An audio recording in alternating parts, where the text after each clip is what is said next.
Hello Agaz Achievers, welcome you all on the online platform of Agaz Achievers। So आज ਆਪਾਂ master cadre ਦਾ UGC net ਦੇ through ਔਰ ਜੋ ਵੀ English ਦੇ competitive exams ਨੇ ਉਹਨਾਂ ਲਈ ਬਹੁਤ ਹੀ ਇੰਪੋਰਟੈਂਟ ਟੌਪਿਕ ਅੱਜ ਕਰਨ ਜਾ ਰਹੇ ਹਾਂ, that is most important facts about Raja Rao's life and his works. So let's start with it. So ਜੋ ਫਸਟ ਆਪਣਾ ਟੌਪਿਕ ਹੈ that is the early life and education. पहले इस स्टार्ट करांगे उन्होंने बर्थ तो बर्थ बेटे होया उन्होंने कर्नाटका दे विच। On that time it was under British presidency. तो जो कर्नाटक है उस टाइम का अंडर ब्रिटिश प्रेजिडेंसी आएगा। The date was 8 November 1908 in Hassan Karnataka India. तो ये हैगी उन्होंने डेट ऑफ बर्थ जो कि बहुत ज़्यादा इंपॉर्टेंट है। And when he passed away on 8th of July 2006। ਹੁਣ ਆਪਾਂ ਇਹਨੂੰ ਯਾਦ ਕਿਵੇਂ ਕਰਾਂਗੇ, ਠੀਕ ਹੈ। So look at the dates students. 8 November ਇਹਨੂੰ ਕਵਰ ਕੀਤਾ ਆਪਾਂ ਫਸਟ ਡੇਟ ਨੂੰ। ਦੈਨ ਈਅਰ 1908 ਅਗੇਨ 8 ਹੀ died on 8 he the death date was again 8। And अगर आप अगर ये 2008 इन्हों ही वॉज पासड अवे तो इन्हों की एज होंगी 100। फाइन, पर हुण आपां इहनूं फिर भी इस तरीके नाल याद करांगे कि इन्हों के नेम दे विच बार बार इन्हों की डेट्स दे विच 8 आ रहा। तो इहनूं आपां 2 + 6 कर देंगे। 2 + 6 is 8 again. Fine, so these are 8 8 8। तो कितने बार 8 आ गया? 1 2 3 एंड 4। तो 4 बार 8 आया राजा राव की लाइफ दे विच। तो इनू आप इस तरीके नाल याद करांगे कि राजा राव जी की जो डेट ऑफ बर्थ है एंड डेट ऑफ डेथ है दोनों दे विच ही की है 8 तो 8 नंबर तो आप इनू याद रखना है। 8 नवंबर 1908 अगेन 8 4 बार 8 है, ठीक है। जुलाई 8 और 2 + 6 2006 ਨੂੰ भी आप 8 नाल याद करांगे। So like this you can remember the date of his birth and death. And he was pass in Austin Texas USA। इन्हों की बेटा डेथ जो हुई सी वो USA ਦੇ ਵਿੱਚ ਹੋਈ ਸੀ क्योंकि बाद ये माइग्रेट हो गए थे। ਹੁਣ ਇਹਨਾਂ ਦੀ फैमिली की गल करते हैं before the members of the family कि इन्हों बैकग्राउंड की सीगा। तो इस टाइम ते जो इन्हों बर्थ होया सी तो उस टाइम बहुत ज़्यादा कास्ट सिस्टम से जोड़ा बहुत ज़्यादा प्रेवलेंट सीगा। ये ब्राह्मण फैमिली में बिलोंग करते सी। एज यू कैन सी कि जो ब्राह्मण्स है उस टाइम ते एक पिरामिड के थ्रू दिखाया गया कि ब्राह्मण टॉप ते सीगे, दैन क्षत्रियस वैश्यस एंड शूद्रास। जो शूद्रास है सब तो लोअर जो कास्ट है वो मनी जाती सी।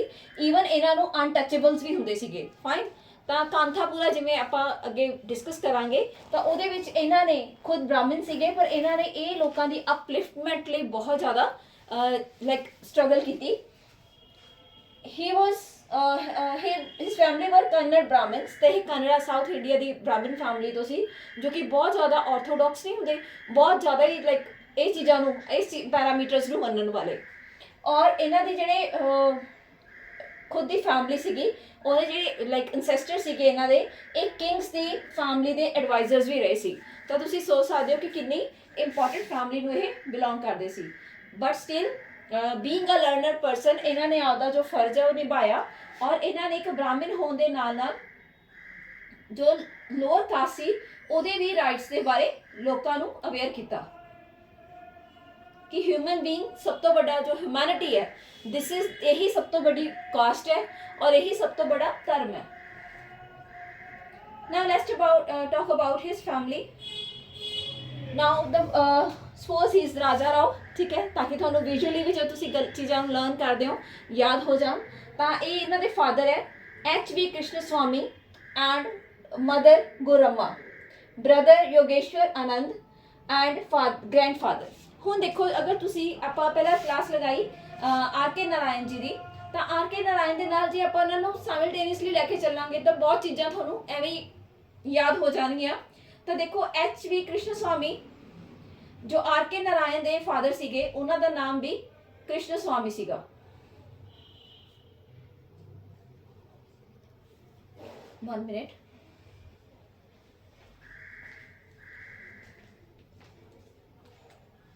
हाँ जी, उन्होंने फादर का नाम भी कृष्ण स्वामी सी I hope you all remember. ਤੇ ਉਹ ਵੀ ਇੱਕ ਟੀਚਰ ਸੀਗੇ, ਹੀ ਵਾਸ also a teacher.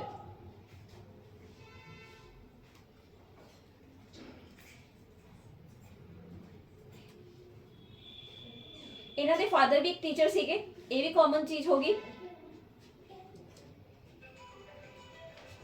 there is some I think problem in that।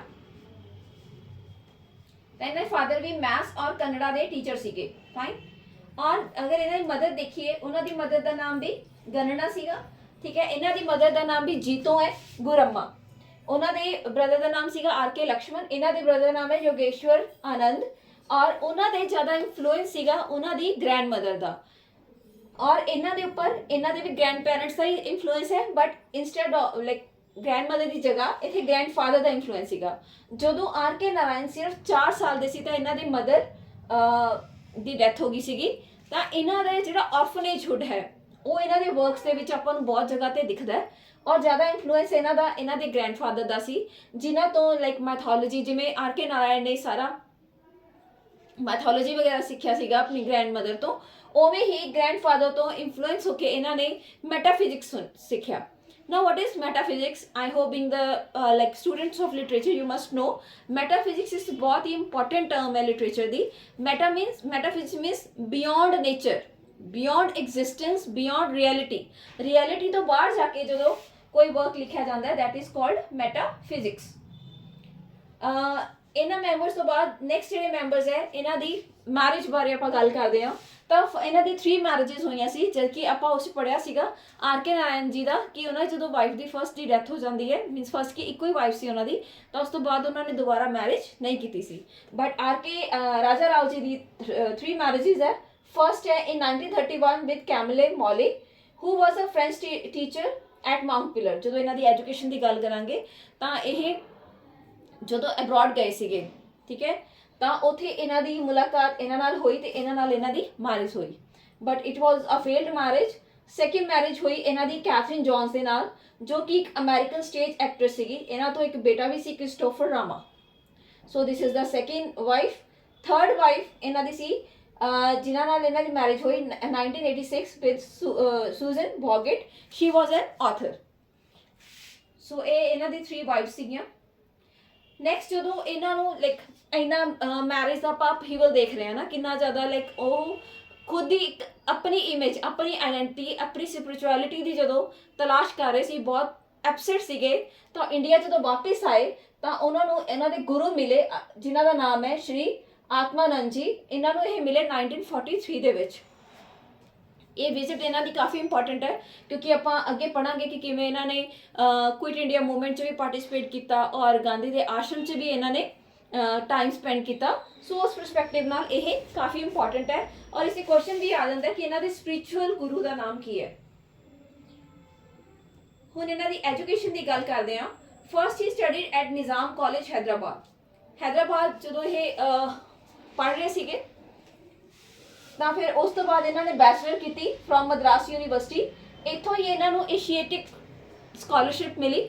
ਉਹ ਸਕਾਲਰਸ਼ਿਪ ਦੇ ਲੈਣ ਕਰਕੇ ਇਹ ਬਾਹਰ ਪੜ੍ਹਨ ਗਏ, ਜਿੱਥੇ ਇਹਨਾਂ ਨੇ ਲਿਟਰੇਚਰ ਐਂਡ ਹਿਸਟਰੀ ਦੀ ਸਟੱਡੀ ਕੀਤੀ at Montpellier and Sorbonne Paris. ਇੱਥੇ ਜਾ ਕੇ ਆਪਦੀ ਫਸਟ ਵਾਈਫ ਨੂੰ ਮਿਲੇ ਸੀ। ਇਸ ਤੋਂ ਬਾਅਦ ਪ੍ਰੋਫੈਸ਼ਨ ਦੀ ਗੱਲ ਕਰਦੇ ਹਾਂ। He taught philosophy at university at Texas at Austin. ਇਹਨਾਂ ਨੇ ਜਾ ਕੇ ਟੀਚ ਕੀਤਾ। Then mentor student eastern philosophy and literature. ਹੁਣ ਜਦੋਂ ਬੇਟੇ ਇਹ ਬਾਹਰ ਪੜ੍ਹਾ ਰਹੇ ਸੀ ਤੇ ਆਪਣੇ ਆਪ ਨੂੰ ਇਹਨਾਂ ਨੇ ਇੰਡੀਅਨ ਫਿਲੋਸਫਰ ਕਿਹਾ, ਠੀਕ ਹੈ। ਇਸ ਕੁਐਸਚਨ ਵੀ ਬਣਦਾ ਕਿ ਕਿਹੜੇ ਰਾਈਟਰ ਨੂੰ ਆਪਾਂ ਇੰਡੀਅਨ ਫਿਲੋਸਫਰ ਇਨ ਅਬਰੋਡ ਕਵਾਂਗੇ, ਤਾਂ ਰਾਜਾ ਰਾਓ ਜੀ ਨੂੰ ਆਪਾਂ ਕਵਾਂਗੇ ਇੰਡੀਅਨ ਫਿਲੋਸਫਰ ਇਨ ਅਬਰੋਡ। ਉੱਥੇ ਜਾ ਕੇ ਇਹਨਾਂ ਨੇ ਦੇਖਿਆ ਕਿ ਜਿਹੜੀ ਆਇਰਿਸ਼ ਲਿਟਰੇਚਰ ਹੈ ਉਹ ਇੰਡੀਅਨ ਫਿਲੋਸਫੀ ਦੇ ਨਾਲ, ਇੰਡੀਅਨ ਆਈਡੀਓਲੋਜੀ ਦੇ ਨਾਲ ਕਿੰਨਾ ਜ਼ਿਆਦਾ ਇਨਫਲੂਐਂਸਡ ਹੈ। ਤਾਂ ਇਹਨਾਂ ਨੇ ਉੱਥੇ ਜਾ ਕੇ ਇੰਡੀਅਨ ਪਰਸਪੈਕਟਿਵ ਤੋਂ ਇਹ ਸਾਰੀਆਂ ਚੀਜ਼ਾਂ ਪੜ੍ਹਾਉਣੀਆਂ ਸ਼ੁਰੂ ਕੀਤੀਆਂ, ਇੰਡੀਅਨ ਲਿਟਰੇਚਰ ਪੜ੍ਹਾਇਆ। ਸੋ ਇੱਥੇ ਇਹ ਲਾਈਕ ਆਪਣੇ ਆਪ ਨੂੰ ਇੰਡੀਅਨ ਫਿਲੋਸਫਰ ਕਹਿੰਦੇ ਸੀ। ਸੋ ਇਹ ਵੀ ਇੱਕ ਕੁਐਸਚਨ ਬਣਦਾ ਹੈ, ਮਾਰਕ ਕਰ ਲਿਓ ਪੁਆਇੰਟ ਨੂੰ। Now let's talk about his philosophy and influence. He was deeply influenced by Vedanta philosophy. ਇਹ ਜਿਹੜੇ ਆਪਣੇ ਵੇਦਾਂਤਾਸ ਹੈ, ਵੇਦ ਹੈ, ਉਹਨਾਂ ਦੀ ਫਿਲੋਸਫੀ ਦੇ ਨਾਲ ਇਹ ਬਹੁਤ ਜ਼ਿਆਦਾ ਇਨਫਲੂਐਂਸ ਸੀਗੇ। Then advocated blending of eastern and western. देखो बच्चे ये आप टैगोर पढ़ चुके, आर के नारायण जी पढ़ चुके, तो आप देखा कि जो ईस्टर्न हो गया जिवें अपना खुद की कंट्री इंडिया, और वैसट हो गया जिथे ये पढ़न जाते थे, जिवें बाहर मॉन्ट्रियल गए तो उत्थे जो यूनीवर्सिटी पढ़ रहे थे इन्होंने देखा कि जो भी चीज़ां उत्थे अच्छियां हैं कि साडी कंट्री नूं भी उन्हां चीज़ां नूं अडॉप्ट करना चाहिए। तो यह जिहड़ा कॉन्फ्लिक्ट है ये ਆਪਾਂ ਸਾਰੇ ਹੀ ਰਾਈਟਰਸ ਦੇ ਵਿੱਚ ਦੇਖ ਰਹੇ ਹਾਂ। ਜਦੋਂ ਉਹ ਬਾਹਰ ਜਾਂਦੇ ਸੀਗੇ ਤਾਂ ਉਹ ਦੇਖਦੇ ਸੀਗੇ ਜੋ ਆਪਣੀ ਤਾਂ ਬੈਸਟ ਹੈ ਹੀ ਕਿ ਬਾਹਰੋਂ ਵੀ ਜੋ ਅੱਛੀਆਂ ਚੀਜ਼ਾਂ ਮਿਲਦੀਆਂ ਉਹਨਾਂ ਨੂੰ ਵੀ ਆਪਣੀ ਜੋ ਆਪਣੀ ਕਲਚਰ ਹੈ ਉਹਦੇ ਵਿੱਚ ਹੋਣਾ ਚਾਹੀਦਾ ਹੈ। ਔਰ ਕੁਝ ਜਿਹੜੀਆਂ ਆਪਣੇ ਕਲਚਰ ਦੇ ਵਿੱਚ ਜਿਵੇਂ ਅਨਟੱਚੇਬਿਲਿਟੀ ਹੋ ਗਿਆ, ਸਤੀ ਪ੍ਰਥਾ ਹੋ ਗਿਆ, ਠੀਕ ਹੈ, ਐਜੂਕੇਸ਼ਨ ਨੂੰ ਲੈ ਕੇ ਬਹੁਤ ਸਾਰੇ ਜੋ ਤੁਹਾਨੂੰ ਪਤਾ ਕਿ ਪਿੱਛੇ ਕੀ ਸੀਗਾ ਕਿ ਸਭ ਨੂੰ ਐਜੂਕੇਸ਼ਨ ਦਾ ਰਾਈਟ ਨਹੀਂ ਸੀਗਾ, ਤਾਂ ਉਹਨਾਂ ਚੀਜ਼ਾਂ ਨੂੰ ਇਹ ਅਬੋਲਿਸ਼ ਕਰਕੇ ਜੋ ਅੱਛੀਆਂ ਚੀਜ਼ਾਂ ਸੀ ਵੈਸਟਰਨ ਕਲਚਰ ਦੀਆਂ ਉਹ ਚਾਹੁੰਦੇ ਸੀ ਕਿ ਆਪਣੇ ਟ੍ਰੈਡੀਸ਼ਨ 'ਚ ਇਹ ਆ ਜਾਣ। यही इन्होंने मेन थीम्स भी है।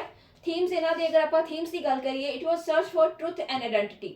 तो जिवें इन्हों का वर्क है the serpent and the rope, ये ऑटोबायोग्राफिकल वर्क है, तो खुद भी ये अपनी खुद की ट्रुथ की आइडेंटिटी की सर्च करते हुए ये अपने गुरु को आए थे। Cultural duality between India and the west जो आप ऑलरेडी डिस्कस कर चुके कि यह कल्चरल डुअलिटी भी इन्होंने अपने वर्क्स भी दिखाया है। Spiritual enlightenment and human relationship, ਹੁਣ ਤੁਸੀਂ ਇਹਨਾਂ ਦੀ ਲਾਈਕ ਮੈਰਿਟਲ ਲਾਈਫ ਦੇਖੀ ਹੈ ਕਿ ਕਿੰਨਾ ਜ਼ਿਆਦਾ ਅਪਹੀਵਲਸ ਰਹੀਆਂ ਹੋਣਗੀਆਂ, ਤਾਂ ਹੀ 3 ਮੈਰਿਜਸ ਹੈ। ਤਾਂ ਇਹਨਾਂ ਨੇ ਸਪਿਰਿਚੁਅਲ ਐਨਲਾਈਟਨਮੈਂਟ ਆਪਣੇ ਗੁਰੂ ਦੇ ਨਾਲ ਆਪਣੀ ਜੋ ਐਨਲਾਈਟਨਮੈਂਟ ਉਹਦੇ ਬਾਰੇ ਔਰ ਹਿਊਮਨ ਰਿਲੇਸ਼ਨਸ਼ਿਪਸ ਬਾਰੇ ਦੱਸਿਆ। ਨੈਕਸਟ ਗੱਲ ਕਰਾਂਗੇ ਇਹਨਾਂ ਦੇ ਅਵਾਰਡਸ ਦੀ। ਫਸਟ ਜਿਹੜਾ ਇਹਨਾਂ ਦਾ ਅਵਾਰਡ ਹੈ ਸਾਹਿਤਯ academy award came in 1964, Padma Bhushan came in he got in 1969, and then Nostit International Prize for Literature he got in 1988 and Padma Vibhushan in 2007। ਹੁਣ ਤੁਸੀਂ ਦੇਖੋ ਇੱਥੇ ਈਅਰ ਦੇਖੋ ਧਿਆਨ ਨਾਲ, ਇਟ ਇਜ਼ 2007 ਔਰ ਇਹਨਾਂ ਡੈਥ ਕਦੋਂ ਹੋਈ ਸੀਗੀ 8 ਜੁਲਾਈ 2006।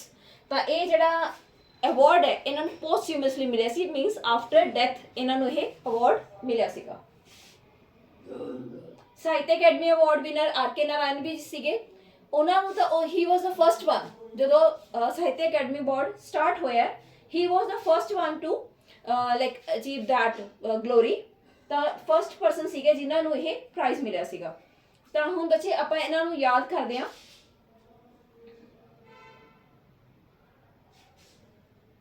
ਹਾਂਜੀ, ਤਾਂ ਇਹਨੂੰ ਜੋ ਫਸਟ ਪਿਕਚਰ ਹੈ ਇਹ ਪਿਕਚਰ ਦੇ ਥਰੂ ਆਪਾਂ ਇਹਨਾਂ ਅਵਾਰਡਸ ਨੂੰ ਯਾਦ ਕਰਾਂਗੇ। ਤਾਂ ਇਹ ਜਿਹੜੀ ਫਸਟ ਪਿਕਚਰ ਹੈ ਇਹਨੂੰ ਇਮੈਜਿਨ ਕਰੋ, ਇਹ ਰਾਜਾ ਰਾਓ ਜੀ ਦਾ ਸੁਪਰ ਆਰਟਿਸਟ ਹੈ। ਹੀ ਇਜ਼ ਦਾ ਸੁਪਰ ਆਰਟਿਸਟ, ਠੀਕ ਹੈ। ਆ ਦੇਖੋ ਆਪਾਂ ਸੀਕੁਐਂਸ ਕਰਕੇ ਹਟੇ ਆ ਸਾਹਿਤਯ ਅਕੈਡਮੀ ਅਵਾਰਡ, ਠੀਕ ਹੈ।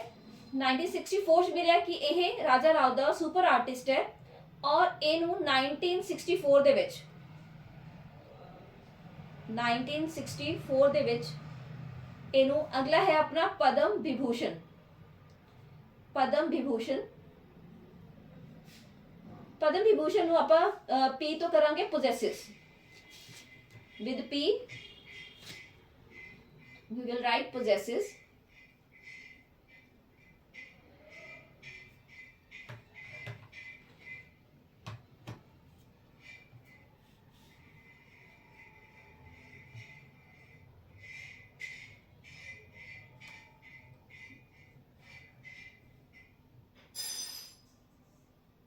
I think today my pen is not going to work।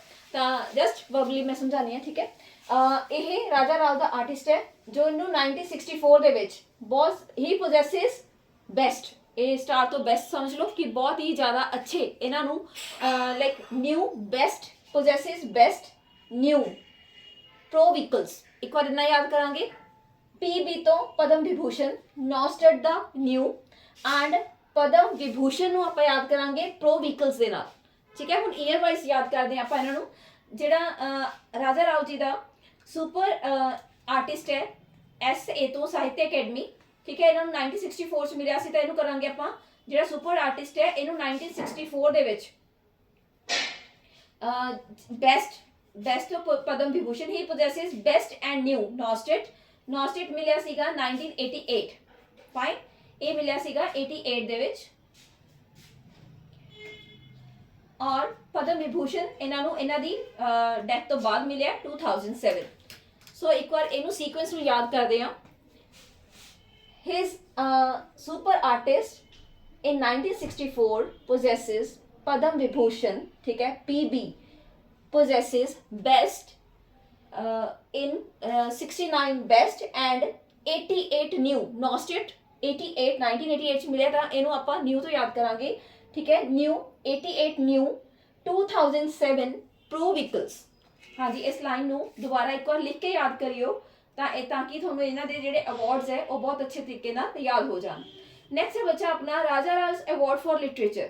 ਹੁਣ ਦੇਖੋ ਆਪਾਂ ਇਹ ਤਾਂ ਕੀਤੀ ਹੈ ਕਈ ਸਾਰੇ ਰਾਈਟਰਸ ਦੇ ਕਿ ਉਹਨਾਂ ਨੂੰ ਇਹ ਅਵਾਰਡਸ ਮਿਲੇ, but he was the one ਜਿਨ੍ਹਾਂ ਦੇ ਨੇਮ ਉੱਪਰ ਇੱਕ ਅਵਾਰਡ ਰੱਖਿਆ ਗਿਆ। ਸੋ ਇਹਨਾਂ ਦੇ ਨਾਮ ਨੂੰ ਇਹਨਾਂ ਨੂੰ ਆਨਰ ਕਰਨ ਦੇ ਲਈ ਇੱਕ ਅਵਾਰਡ ਦਾ ਸਟਾਰਟਿੰਗ ਹੋਈ। that was created in Raja Rao's honor and with his premiation in 2000। और ये ਜਿਹੜਾ award है ਤਾਂ important question है कि ਇਹ ਜਿਹੜਾ award है ਇਹ 2000 start ਕੀਤਾ ਗਿਆ, ਕਿਉਂਕਿ ਹੁਣ ਤੱਕ ਆਪਾਂ ਜਿੰਨਾ ਪੜਿਆ ਉਹ ਕੀ ਪੜਿਆ ਕਿ ਦੂਸਰੇ ਰਾਈਟਰਸ ਨੂੰ ਅਵਾਰਡਸ ਮਿਲੇ ਆ, ਜਿਵੇਂ ਹੁਣ ਇਹਨਾਂ ਦੇ ਪਹਿਲਾਂ ਨੇ ਡਿਸਕਸ ਕੀਤੇ ਆ, ਪਰ ਇਹਨਾਂ ਦੇ ਨਾਮ ਤੇ ਇੱਕ ਅਵਾਰਡ ਰੱਖਿਆ ਗਿਆ, that is the first one। ਸੋ ਉਹਦਾ ਨਾਮ ਹੈ Raja Rao's award for literature. It was established to recognize writers and scholars who have made an outstanding contribution to the literature and culture of South Asian diaspora।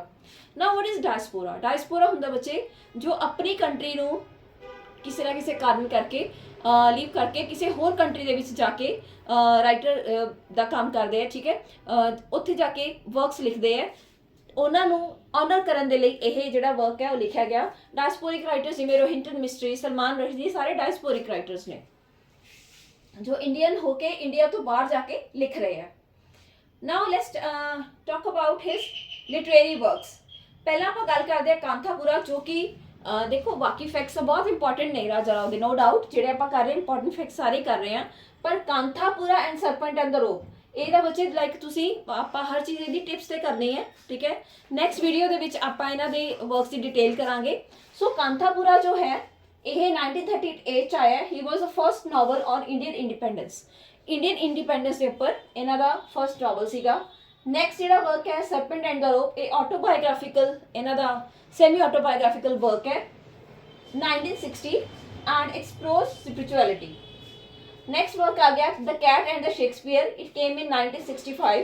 एक philosophical comedy है, नाम तो ही देखो cat and Shakespeare, नाम तो ही show हो रहा है कि एक कॉमेडी टाइप थोड़ा है। देन कॉमरेड किरिलोव एक पॉलिटिकल नावल है, क्योंकि कॉमरेड ऊपर है, कम्युनिस्ट ਜਿਹੜੇ ਸੀਗੇ ਉਹਨਾਂ ਉੱਪਰ ਹੈ, ਤਾਂ ਇੱਕ ਪੋਲੀਟੀਕਲ ਵਰਕ ਹੈ ਇਹ। Chess master and his move, ਇੱਥੇ ਚੈਸ ਨਹੀਂ ਆਏਗਾ, chess master and his moves ਇਹ ਸੀਗਾ ਇੱਕ love and metaphysics. Metaphysics I have already told you, metaphysics ਕੀ ਹੈ? Beyond reality, beyond existence. ਹੁਣ ਬੱਚੇ ਇਹਨਾਂ ਸਾਰੇ ਵਰਕਸ ਨੂੰ ਆਪਾਂ ਸੀਕੁਐਂਸ ਦੇ ਵਿੱਚ ਯਾਦ ਕਰਦੇ ਹਾਂ। ਦੇਖੋ ਜਿਹੜਾ ਕਾਂਥਾਪੁਰਾ ਹੈ, ਕਾਂਥਾਪੁਰਾ ਇੱਕ ਵਿਲੇਜ ਹੈ, ਕਾਂਥਾਪੁਰਾ ਇਜ਼ ਅ ਵਿਲੇਜ, ਜਿਹੜੀ ਫਸਟ ਪਿਕ ਹੈ ਆਪਣੀ ਕਾਂਥਾਪੁਰਾ ਦੀ, ਇੱਕ ਵਿਲੇਜ ਹੈ। ਔਰ ਇੱਥੇ ਇਹ ਕਦੋਂ ਬਣਿਆ ਸੀਗਾ? 1938 ਦੇ ਵਿੱਚ ਬਣਿਆ ਸੀਗਾ। ਫਿਰ ਇਹ ਵਾਲਾ ਵਿਲੇਜ ਬਣਿਆ ਸੀਗਾ 1938।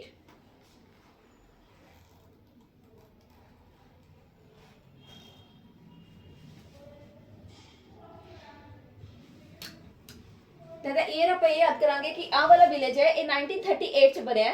ਫਿਰ ਇਹਨਾਂ ਦਾ ਵਰਕ, ਫਿਰ ਉੱਥੇ ਜਿਹੜੇ ਲੋਕ ਹੈ ਉਹ ਦੇਖ ਕੇ ਹੈਰਾਨ ਹੁੰਦੇ ਕਿ ਇਹਨਾਂ ਦੇ ਵਿਲੇਜ ਦੇ ਵਿੱਚ ਇੱਕ ਬਹੁਤ ਬੜਾ ਸਨੇਕ ਆ ਗਿਆ, ਠੀਕ ਹੈ, ਜਿਹੜਾ ਕਿ ਇੱਕ ਰੋਪ ਜਿੰਨਾ ਲੰਬਾ ਹੈ, 60 ਮੀਟਰ ਲੰਬਾ ਹੈ। 60 ਮੀਟਰ ਦੇਖੋ ਐਨਾਕੋਂਡਾ ਹੀ ਹੋ ਗਿਆ, ਕਾਹਦਾ ਸਰਪੈਂਟ ਹੈ ਉਹ, ਕਿ 60 ਮੀਟਰ ਲੰਬਾ ਇੱਕ ਸਰਪੈਂਟ ਹੈ ਉੱਥੇ ਆ ਗਿਆ। ਹੁਣ ਇਹ ਲੋਕ ਬਹੁਤ ਪਰੇਸ਼ਾਨ ਹੋ ਗਏ ਕਾਂਥਾਪੁਰਾ ਦੇ, ਇਹ ਕਹਿੰਦੇ ਹੁਣ ਇਹਨੂੰ ਕਿਵੇਂ ਭਜਾਈਏ, ਇਹਨੂੰ ਤਾਂ ਮਾਰਨਾ ਬਹੁਤ ਜ਼ਿਆਦਾ ਮੁਸ਼ਕਿਲ ਹੈ। ਤਾਂ ਕੋਈ ਇਹਨਾਂ ਨੂੰ ਸੁਜੈਸਟ ਕਰਦਾ, ਕਹਿੰਦਾ ਤੁਸੀਂ ਸ਼ੇਕਸਪੀਅਰ ਕੋਲ ਜਾਓ, ਉਹਦੇ ਕੋਲ ਇੱਕ ਕੈਟ ਹੈ ਜੋ ਕਿ ਬਹੁਤ ਜ਼ਿਆਦਾ ਸਿਆਣੀ ਹੈ, ਤੇ ਉਹ ਕੈਟ ਦੀ ਏਜ ਵੀ 65 ਹੈ, ਬਹੁਤ ਜ਼ਿਆਦਾ ਓਲਡ ਕੈਟ ਹੈ, ਉਹਦੀ ਏਜ 65 ਹੈ। ਤਾਂ ਉਹ ਕੈਟ ਕੋਲ ਜਾਂਦੇ ਆ, ਉਹਦੇ ਨਾਲ ਗੱਲ ਕਰਦੇ ਆ, ਤਾਂ ਉਹ ਕਹਿੰਦੀ ਹੈ ਕਿ ਮੈਨੂੰ ਇਸ ਚੀਜ਼ ਬਾਰੇ ਜ਼ਿਆਦਾ ਨਹੀਂ ਪਤਾ, ਪਰ ਤੁਸੀਂ ਕਾਮਰੇਡ ਕੋਲ ਜਾ ਸਕਦੇ ਹੋ, ਠੀਕ ਹੈ। ਕਾਮਰੇਡ ਕਿਰਿਲੋਵ ਹੈ, ਉਹ 76 ਈਅਰਸ ਦਾ ਹੈ, ਕਾਫੀ ਓਲਡ ਪਰਸਨ ਹੈ, ਬਟ ਸਟਿਲ ਉਹ ਤੁਹਾਡੀ ਹੈਲਪ ਕਰ ਦੂਗਾ। ਹੁਣ ਇਹ ਕਾਮਰੇਡ ਕੋਲ ਆ ਜਾਂਦੇ ਆ ਜਿਹੜਾ ਕਿ ਕਿੰਨੇ ਸਾਲ ਦਾ? 76। ਤਾਂ ਇਹਦੇ ਨਾਲ ਇਹਦਾ ਇੱਕ ਫਰੈਂਡ ਬੈਠਾ ਹੁੰਦਾ, ਉਹ ਕਹਿੰਦਾ ਇਸ ਦੀ ਜਿਹੜੀ ਆਹ ਤਾਂ ਪ੍ਰੋਬਲਮ ਮੇਰੇ ਤੋਂ ਵੱਸ ਤੋਂ ਬਾਹਰ ਹੈ, ਸੋ ਇਹ ਜਿਹੜਾ ਪ੍ਰੋਬਲਮ ਹੈ ਕੌਣ ਸੋਲਵ ਕਰੂਗਾ? Chess master. ਚੈਸ ਮਾਸਟਰ ਨੂੰ 88 ਮੂਵਸ ਆਉਂਦੇ ਆ ਤੇ ਆਪਦੇ 88 ਮੂਵਸ ਦੇ ਨਾਲ ਇਸ ਪ੍ਰੋਬਲਮ ਨੂੰ ਇਹ ਸੋਲਵ ਕਰ ਦੂਗਾ। ਆਈ ਹੋਪ ਬੱਚਾ ਕਿ ਇਸ ਸੀਕੁਐਂਸ ਦੇ ਨਾਲ ਤੁਸੀਂ ਇਹ ਸਾਰੇ ਜਿਹੜੇ ਵਰਕਸ ਹੈ ਵਿਦ देयर ਪਬਲੀਕੇਸ਼ਨ ਡੇਟਸ ਤੁਹਾਨੂੰ ਬਹੁਤ ਅੱਛੇ ਤਰੀਕੇ ਨਾਲ ਯਾਦ ਹੋ ਗਏ ਹੋਣਗੇ। ਕੁਇਕਲੀ ਇਹਨੂੰ ਰਿਵਾਈਜ਼ ਕਰਦੇ ਹਾਂ। ਕਾਂਥਾਪੁਰਾ ਵਿਲੇਜ ਬਣਿਆ 1938 'ਚ ਔਰ ਇਹਨਾਂ ਦੇ ਜੋ ਪਿੰਡ ਹੈ ਵਿਲੇਜ ਹੈ ਉਸ ਇੱਕ ਸਰਪੈਂਟ ਆ ਗਿਆ ਜਿਹੜਾ ਰੋਪ ਵਾਂਗੂ ਲੰਬਾ ਹੈ 60 ਮੀਟਰ ਉਹਦੀ ਲੈਂਥ ਹੈ। ਫਿਰ ਇਹ ਸ਼ੇਕਸਪੀਅਰ ਕੋਲ ਜਾਂਦੇ ਆ ਦਾ ਸੋਲੂਸ਼ਨ ਲੈਣ। ਉਹਦੇ ਕੋਲ ਇੱਕ 65 ਈਅਰ ਬਹੁਤ ਹੀ ਪੜ੍ਹੀ ਲਿਖੀ, ਦੇਖੋ ਰੀਡ ਵੀ ਕਰ ਰਹੀ ਹੈ, ਠੀਕ ਹੈ, ਸੋ ਬਹੁਤ ਹੀ ਪੜ੍ਹੀ ਲਿਖੀ ਇੰਟੈਲੀਜੈਂਟ ਕੈਟ ਹੈ। ਉਹ ਕਹਿੰਦੀ ਮੈਂ ਇਸ ਚੀਜ਼ ਦਾ ਹੈਲਪ ਨਹੀਂ ਕਰ ਸਕਦੀ, ਤੁਸੀਂ ਕਾਮਰੇਡ ਕਿਰਿਲੋਵ ਕੋਲ ਚੱਲ ਜਾਓ ਜੋ ਹੈ ਕਾਫੀ ਓਲਡ ਹੈ 76 ਈਅਰਸ ਹੈ ਬਟ ਸਟਿਲ ਉਹ ਤੁਹਾਡੀ ਹੈਲਪ ਕਰ ਦੂਗਾ। ਪਰ ਜਦੋਂ ਇਹਨੂੰ ਦੱਸਿਆ ਜਾਂਦਾ ਕਿ ਇੰਨਾ ਵੱਡਾ ਸਨੇਕ ਹੈ ਤਾਂ ਉਹ ਕਹਿ ਦਿੰਦਾ ਕਿ ਮੇਰਾ ਫਰੈਂਡ ਹੈ ਚੈਸ ਮਾਸਟਰ, ਉਹਨੂੰ 88 ਮੂਵਸ ਆਉਂਦੇ ਆ ਤਾਂ ਉਹ ਤੁਹਾਡੀ ਇਸ ਚੀਜ਼ ਦੇ ਵਿੱਚ ਜ਼ਰੂਰ ਹੈਲਪ ਕਰੇਗਾ। ਤੇ ਇਸ ਤਰੀਕੇ ਨਾਲ ਕਾਂਥਾਪੁਰਾ ਵਾਲਾ ਜੋ ਸੀਕੁਐਂਸ ਹੈ ਇਹਨਾਂ ਦੇ ਨੋਵਲਸ ਦਾ ਉਹ ਆਪਾਂ ਯਾਦ ਕਰਿਆ। ਅਗਲਾ ਆਪਾਂ ਕਰ ਰਹੇ ਹਾਂ ਇਹਨਾਂ ਦੀ ਸ਼ੋ ਸਟੋਰੀਜ਼। ਵੈਸੇ ਤਾਂ ਕਾਫੀ ਸਾਰੀ ਸ਼ੋ ਸਟੋਰੀਜ਼ ਹੈ ਪਰ ਆਪਣੇ ਐਗਜ਼ਾਮ ਦੇ ਨਾਲ ਜੋ ਮੇਨ ਹੈ ਉਹਨਾਂ ਨੂੰ ਡਿਸਕਸ ਕਰਾਂਗੇ। The cow of the barricades it came in 1947। The cow ਥੋੜੀ ਫਨੀ ਹੈ ਥੋੜਾ ਜਿਹਾ, please excuse it. The policeman and the rose it came in 1978 on the Ganga Ghat 89। ਹੁਣ ਇਹਨੂੰ ਯਾਦ ਕਰਦੇ ਹਾਂ। ਦੇਖੋ ਜੋ ਕਾਓ ਹੈ, ਠੀਕ ਹੈ, ਉਹਦੇ ਅੱਗੇ ਪੁਲਿਸ ਨੇ ਬੈਰੀਕਾਰਡਸ ਲਗਾਤੇ।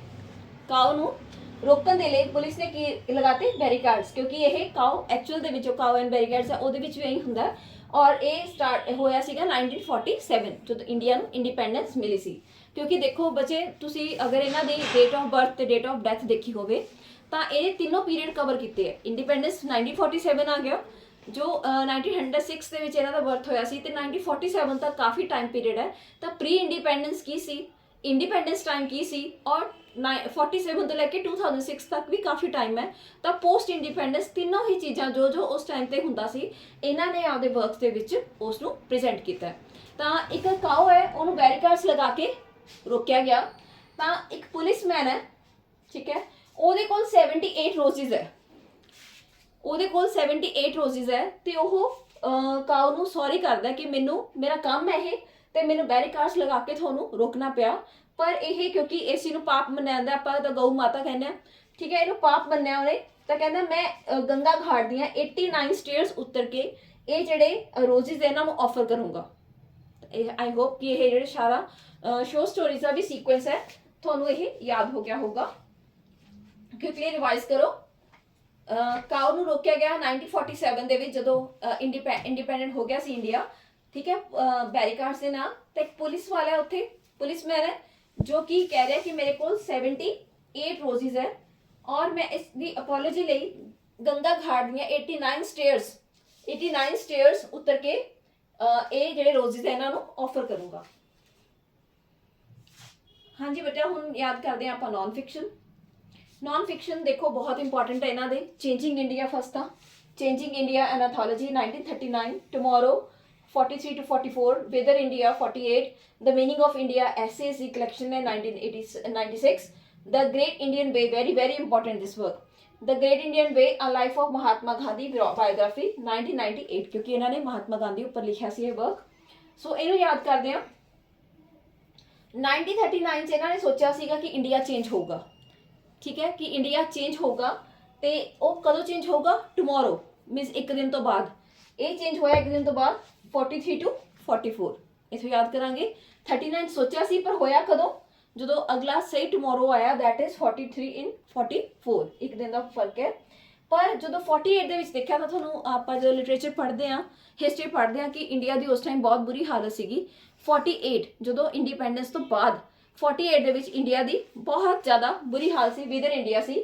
ਪਰ ਜਦੋਂ ਹੌਲੀ ਹੌਲੀ ਇਹਨਾਂ ਨੂੰ ਮੀਨਿੰਗ ਸਮਝ ਆਉਣ ਲੱਗਿਆ ਇੰਡੀਆ ਦਾ ਤਾਂ ਇਹਨਾਂ ਨੇ 96 ਐਸੇਜ਼ ਲਿਖੇ ਔਰ ਇਹਨਾਂ ਨੂੰ ਸਮਝ ਆ ਗਿਆ ਕਿ ਹੁਣ ਇੰਡੀਆ ਗ੍ਰੇਟ ਵੇ ਤੇ ਹੈ, ਠੀਕ ਹੈ, ਇੰਡੀਆ ਗ੍ਰੇਟ ਵੇ ਤੇ ਹੈ ਕਿਉਂਕਿ ਉਹ ਮਹਾਤਮਾ ਗਾਂਧੀ ਦੇ ਜੋ ਆਪਣੀ ਆਈਡੀਓਲੋਜੀ ਹੈ ਉਸ ਤੇ ਚੱਲ ਰਿਹਾ ਤਾਂ ਜ਼ਰੂਰ ਇੱਕ ਅੱਛਾ ਨੇਸ਼ਨ ਇਹ ਬਣੇਗਾ। सो आई ट्राइड कि थोड़ा नॉन फिक्शन भी सीक्वेंस याद हो जाए क्योंकि नाम यह जे सीगे but still I tried. So I hope कि थोड़ा याद हो गए होंगे। Returning to India in 1939 he edited Changing India with Iqbal Singh। बच्चा ਇਹ ਇਕਬਾਲ ਸਿੰਘ ਜੀ ਦੇ ਨਾਲ ਮਿਲ ਕੇ ਇਹਨਾਂ ਨੇ ਐਡਿਟ ਕੀਤਾ ਸੀਗਾ, ਠੀਕ ਹੈ। It's an anthology of modern India, thoughts from Raja Ram Mohan Roy to Jawahar Lal Nehru. ਅੱਜ ਦਾ ਜੋ ਰੀਅਲ ਪਿਕਚਰ ਹੈ ਉਹ ਹੈ ਚੇਂਜਿੰਗ ਇੰਡੀਆ ਐਥੋਲੋਜੀ ਹੈ। ਇਸ ਆਈਡੀਓਲੋਜੀ ਕਿਹਦੀ ਹੈ? ਰਾਜਾ ਰਾਮ ਮੋਹਨ ਰਾਏ ਐਂਡ ਜਵਾਹਰ ਲਾਲ ਨਹਿਰੂ। ਔਰ ਇਹਨੂੰ ਕਿਹਦੇ ਨਾਲ ਮਿਲ ਕੇ ਇਹਨਾਂ ਨੇ ਐਡਿਟ ਕੀਤਾ ਸੀ? ਦੈਟ ਇਜ਼ ਇਕਬਾਲ ਸਿੰਘ, ਕਿਉਂਕਿ ਇਹ ਵੀ ਨਾਮ ਬੱਚੇ ਕੁਐਸਚਨ ਆ ਸਕਦਾ।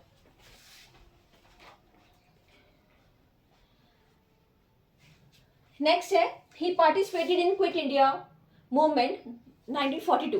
43 ਚ ਇਹ ਆਪਣੇ ਗੁਰੂ ਨੂੰ ਮਿਲੇ ਸੀਗੇ, 42 ਚ ਇਹ ਵਾਪਿਸ ਆਏ ਜਦੋਂ, ਉਦੋਂ ਇਹਨਾਂ ਨੇ ਕੁਇਟ ਇੰਡੀਆ ਮੂਵਮੈਂਟ ਦੇ ਵਿੱਚ ਪਾਰਟਿਸਿਪੇਟ ਕੀਤਾ। in 1943 and 44 he co-edited a journal from Bombay called Tomorrow, ਜੋ ਆਪਾਂ ਟਮੋਰੋ ਕੀਤਾ ਨਾ ਕਿ 43 44 ਦੇ ਵਿੱਚ ਆਇਆ ਸੀ। ਇਹ ਜਰਨਲ ਐਡਿਟ ਕੀਤਾ ਸੀ ਬੱਚੇ ਇਹਨਾਂ ਨੇ ਅਹਿਮਦ ਅਲੀ ਦੇ ਨਾਲ। ਜੋ ਐਂਥੋਲੋਜੀ ਸੀ ਉਹ ਐਡਿਟ ਕੀਤੀ ਸੀ ਇਕਬਾਲ ਸਿੰਘ ਦੇ ਨਾਲ, ਔਰ ਇਹ ਜੋ ਵਰਕ ਹੈ ਇਹ ਇਹਨਾਂ ਨੇ ਐਡਿਟ ਕੀਤਾ ਹੈ ਅਹਿਮਦ ਅਲੀ ਦੇ ਨਾਲ। ਸੋ ਜੋ ਬਾਇਓਗ੍ਰਾਫੀ ਮੈਂ ਕਿਹਾ ਸੀ ਹੁਣੇ ਕਿ ਇਹ ਬਹੁਤ ਇੰਪੋਰਟੈਂਟ ਹੈ। ਇਹ ਕਦੋਂ ਪਬਲਿਸ਼ ਹੋਈ ਹੈ? In 1998 he publish Gandhi's biography great Indian way a life of Mahatma Gandhi. Mark it as a very important point. ਹੁਣ ਅਗਰ ਇਹਨਾਂ ਦੀ ਲੈਗੇਸੀ ਦੀ ਗੱਲ ਕਰੀਏ ਬੱਚਾ, he inspired generation of Indian English writers, merge Indian spirituality with global theme. Global themes ਇਹਨਾਂ ਨੇ ਬੇਟਾ ਬਹੁਤ ਜ਼ਿਆਦਾ ਸਾਰੇ ਹੀ ਚੱਕੇ ਹੈ, ਤਾਂ ਇਹ ਸਾਰੇ ਬਹੁਤ ਜ਼ਿਆਦਾ ਲੈਗੇਸੀ ਇਹ ਦੇ ਕੇ ਗਏ ਹੈ। ਇਹ ਖੁਦ ਵੀ ਇਨਫਲੂਐਂਸ ਸੀਗੇ ਜੋ ਫੋਰਨਰ ਰਾਈਟਰਸ ਹੈ, ਜਿਵੇਂ ਕਿ Ralph Waldo Emerson, Walt Whitman, Henry David Thoreau. ਇਹ ਜਿਹੜੇ ਸਾਰੇ ਰਾਈਟਰ ਸੀਗੇ ਇਹ ਉਹਨਾਂ ਤੋਂ ਵੀ ਕਾਫੀ ਜ਼ਿਆਦਾ ਖੁਦ ਵੀ ਇਨਫਲੂਐਂਸ ਸੀਗੇ।